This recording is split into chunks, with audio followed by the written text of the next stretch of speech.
ঢাকা বিশ্ববিদ্যালয়ের ইউনিটে একটি সিট পাওয়া কি আপনার স্বপ্ন? কিন্তু এই কঠিন ভর্তি পরীক্ষার কোডটা ভাঙবেন কিভাবে? ঠিক এই নিয়েই আমাদের আজকের আলোচনা। চলুন একদম শুরু থেকে শুরু করা যাক। আমাদের এই পুরো আলোচনাটাকে আমরা 5টা সেকশনে ভাগ করেছি।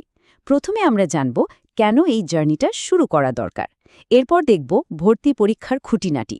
তারপর আসবে প্রত্যেকটা সাবজেক্টের জন্য আলাদা গেম প্ল্যান, সাথে থাকবে একটা ইউনিভার্সাল স্টাডি ফর্মুলা, আর একদম শেষে আমরা কথা বলবো কিছু কমন ভুল নিয়ে যা আমাদের অনেকের স্বপ্ন পূরণের পথে বাধা হয়ে দাঁড়ায়। আচ্ছা, তাহলে আমাদের প্রথম সেকশন, কেন ঢাকা বিশ্ববিদ্যালয়ের জন্য এই জার্নিটা শুরু করতে হবে। মানে এই যে এত কঠিন প্রতিযোগিতা, এখানে কারা প্রতিযোগী আর কেন এখনই প্রস্তুতি শুরু করাটা এত বেশি জরুরি। চলুন এই বিষয়গুলো একটু পরিষ্কার হয়ে নিই। একবার ভাবুন তো, ঢাকা বিশ্ববিদ্যালয়ের সায়েন্স ফ্যাকাল্টির একটা সিটের জন্য কারা লড়ছে? শুধু যারা ভার্সিটি টার্গেট করেই পড়ছে তারা? একদমই না।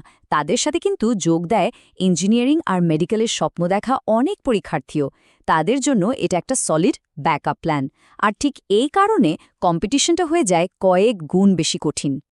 কিন্তু এর মধ্যে একটা দারুণ খবরও আছে। ব্যাপারটা হলো, শুধু যদি ঢাকা বিশ্ববিদ্যালয়কে ফোকাস করে একটা ভালো প্রস্তুতি নেওয়া যায়, তাহলে কিন্তু বাংলাদেশের বেশিরভাগ পাবলিক বিশ্ববিদ্যালয়ের প্রায় 15,000-এরও বেশি সিটের জন্য দরজা খুলে যায়। মানে এক ঠিলে অনেক পাখি মারার মতো ব্যাপার। একটা কথা আছে না, যে কোনো ভালো কাজ শুরু করার সেরা সময় ছিল গতকাল, আর দ্বিতীয় সেরা সময় সেটা হলো ঠিক এখন। অনেকেই একটা বড় ভুল করে, এইচএসসি আর অ্যাডমিশন প্রিপারেশনকে আলাদা করে ফেলে। কিন্তু সত্যিটা কি জানেন? এইচএসসির পড়াটা যদি ঠিকঠাক মতো শেষ করা যায়, তাহলেই কিন্তু অ্যাডমিশন টেস্টের প্রায় 90% প্রস্তুতি একাই হয়ে যায়। তো প্রস্তুতি কখন শুরু করতে হবে সেটা তো বোঝা গেল। এবার চলুন পরীক্ষার প্যাটার্নটা একটু ভালো করে দেখে নিই। আমাদের দ্বিতীয় সেকশন, ভর্তি পরীক্ষার আদ্যপান্ত, যা আমাদের সাফল্যের একটা ব্লুপ্রিন্ট দেবে। আচ্ছা, মোট মূল্যায়নটা হয় কিন্তু 120 নম্বরের ওপর। এর মধ্যে 100 নম্বর হলো সরাসরি ভর্তি পরীক্ষার, আর বাকি 20 নম্বর আসে আমাদের এসএসসি আর এইচএসসির জিপিএ থেকে। দুটো মিলেই ফাইনাল স্কোরটা তৈরি হয়। এই 100 নম্বরের পরীক্ষাটা কিন্তু 2 ভাগে ভাগ করা। একটা হলো এমসিকিউ আর একটা লিখিত। এমসিকিউ অংশে থাকে 60 নম্বর আর লিখিত অংশে 40। মজার ব্যাপার হলো দুটো অংশের জন্যই সময় বরাদ্দ একদম কাটায় কাটায় 45 মিনিট করে।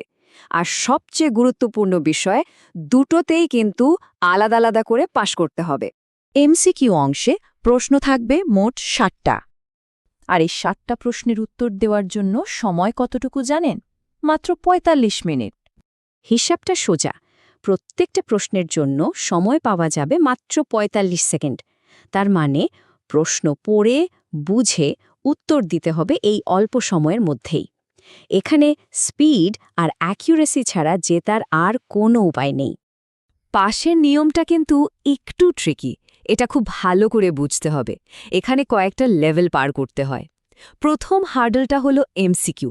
এখানে 60-এর মধ্যে মিনিমাম 24 পেতেই হবে। যদি এটা না হয়, তাহলে কিন্তু লিখিত পরীক্ষার খাতা দেখাই হবে না। এই ধাপটা পার হলে এরপর লিখিত অংশে 40-এ কমপক্ষে 12 পেতে হবে। আর সবশেষে এমসিকিউ আর লিখিত মিলিয়ে মোট স্কোরটা যেন অন্তত 40 হয়। এই সবগুলো শর্ত পূরণ হলেই কেবল পাস বলে ধরা হবে। ওকে, পরীক্ষার মার্কস ডিস্ট্রিবিউশন আর পাসের নিয়ম তো আমরা জানলাম। এবার চলুন আমাদের তৃতীয় সেকশনে যাই, যেখানে আমরা প্রত্যেকটা সাবজেক্টের জন্য আলাদা আলাদা স্ট্র্যাটেজি নিয়ে কথা বলবো। দেখুন, প্রত্যেকটা সাবজেক্টের অ্যাপ্রোচ কিন্তু একটু আলাদা। যেমন ফিজিক্সের জন্য কনসেপ্ট ক্লিয়ার থাকা আর ফর্মুলার ঠিকঠাক ব্যবহারটাই আসল। কেমিস্ট্রির ক্ষেত্রে কিছু জিনিস মুখস্থ রাখতেই হবে, যেমন বিভিন্ন সংকেত বা বিক্রিয়ার কন্ডিশনগুলো। এগুলো অনেক কাজে দেয়। বায়োলজির জন্য তো বোর্ড বইয়ের বাইরে আর কিছু দেখারই দরকার নেই। বিশেষ করে হাসান স্যার আর আজমল স্যারের বইয়ের প্রতিটা লাইন আর সাথে পুরনো বছরের প্রশ্নগুলো সলভ করলেই হবে। আর হায়ার ম্যাথ, এখানে আসল খেলাটা হলো ফর্মুলা আর শর্টকাট টেকনিক নিয়ে। এগুলো যত ভালো জানা থাকবে, পরীক্ষার হলে তত সময় বাঁচানো যাবে। আচ্ছা, সাবজেক্ট ওয়াইজ স্ট্র্যাটেজি তো হলো, কিন্তু এমন কি কোনো ইউনিভার্সাল ফর্মুলা আছে যা সব সাবজেক্টের জন্যই কাজ করবে? হ্যাঁ, আছে। চলুন আমাদের চতুর্থ সেকশনে সেই মাস্টার প্ল্যানটা দেখে নিই। যে কোনো টপিক ভালোভাবে আয়ত্তে আনার জন্য এই 4টা স্টেপের একটা সাইকেল ফলো করা যেতে পারে। স্টেপ 1, কোনো একজন টিচারের কাছ থেকে কনসেপ্ট আগে পরিষ্কার করে নেওয়া। স্টেপ 2, এরপর নিজের টেক্সট বুক থেকে ওই টপিকে সব প্র্যাকটিস করা। স্টেপ 3, চ্যাপ্টার ওয়াইজ একটা কোয়েশ্চেন ব্যাংক সলভ করা। এতে নিজের দুর্বল জায়গাগুলো ধরা পড়বে। আর ফাইনাল স্টেপ, বারবার রিভিশন দেয়া আর মডেল টেস্ট দিয়ে টাইম ম্যানেজমেন্ট স্কিলটা ঝালিয়ে নেওয়া। তবে একটা কথা মাথায় রাখতে হবে, এই পুরো প্রসেসের সবচেয়ে জরুরি অংশ কিন্তু নিজের প্র্যাকটিস। অ্যাডমিশন টেস্টের সবচেয়ে বড় চ্যালেঞ্জগুলোর একটা হলো নো ক্যালকুলেটর রুল।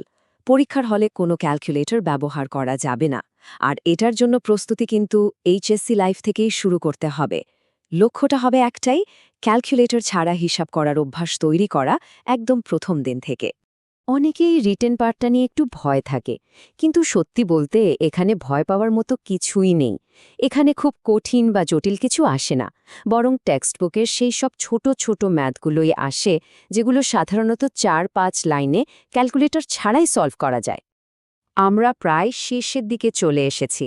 আমাদের শেষ সেকশনে আমরা কথা বলবো এমন কিছু কমন মিস্টেক নিয়ে যা ভালো প্রস্তুতি থাকা সত্ত্বেও অনেকের স্বপ্ন পূরণের পথে বাধা হয়ে দাঁড়ায়। এই ভুলগুলো কিন্তু খুবই কমন, কিন্তু খুব মারাত্মক। যেমন 1 নম্বর ভুল, এখন না, এইচএসসির পরে শুরু করব এই চিন্তা করা। 2, নিজের শারীরিক আর মানসিক স্বাস্থ্যের দিকে খেয়াল না রাখা। 3, নিজে প্র্যাকটিস না করে শুধু ক্লাসের ওপর ভরসা করা। 4, ক্যালকুলেটরের ওপর পুরোপুরি নির্ভরশীল হয়ে পড়া। আর 5, ভুল কোচিং বা গাইডলাইনের পেছনে সময় নষ্ট করা। এই কয়েকটা ফাঁদ যদি এড়িয়ে চলা যায়, তাহলেই কিন্তু অন্যদের চেয়ে কয়েক ধাপ এগিয়ে থাকা সম্ভব। তো ঢাকা বিশ্ববিদ্যালয়ের পথে যাত্রাটা কিন্তু শুরু হলো এই মুহূর্ত থেকেই। এখন প্রশ্ন একটাই, প্রথম পদক্ষেপটা কী হবে?